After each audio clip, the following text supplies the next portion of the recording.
भाई दीपक, तुमने बड़े ही आजाद तरीके से, ओजस्वी तरीके से अपने काव्य पाठ को पढ़ा और लगन की जो बात की, किसी कवि ने क्या सुंदर लिखा हुआ है, लगन तुमसे लगा बैठे और जो होगा देखा जाएगा। बहुत सुंदर।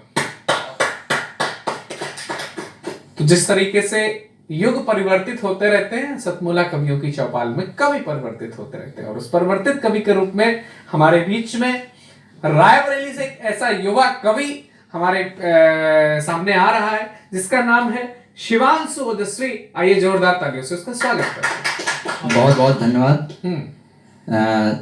हमारी एक रचना है स्वदेश का सनातन धर्म, जो कि अभी स्वदेश पत्रिका के लिए चयनित हुई है जी।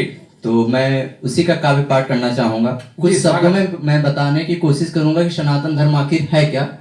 चलो सनातन धर्म बतलाते हैं, जहाँ पर पत्थर भी भगवान मानकर पूजे जाते हैं, जहाँ जहरीले सर्पों को भी दूध पिलाते हैं, हम तुम्हें सनातन धर्म बतलाते हैं।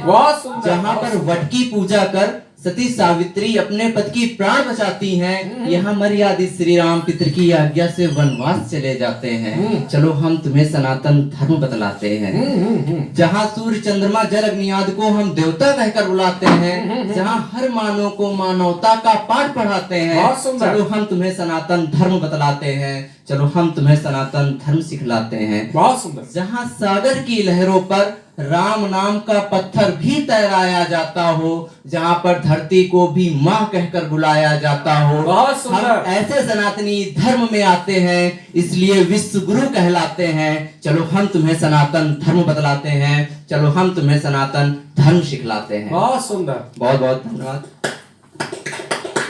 लास्ट पंक्तियों के साथ मैं विदा लेना चाहूंगा, कुछ प्रस्तुत करना चाहूंगा। हाँ करो भाई। माने नहीं वो लाख मनाने के बाद, भाई मान जाओ।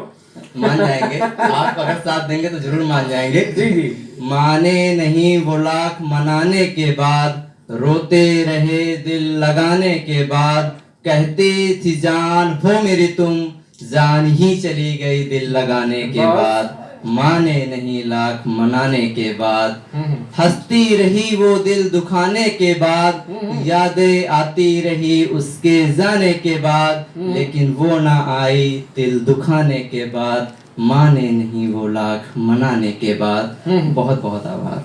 साधना टीवी के सभी दर्शकों को मेरा सादर नमस्कार। बहुत शानदार भाई। इस युवा मन की पीड़ाएं हैं। मैं ऐसे युवाओं को एक संदेश देना चाहता हूँ कि भाई साहब, प्रोडक्शन की कोई कमी नहीं है, देश में जनता की कोई कमी नहीं है। आज हमारे बीच में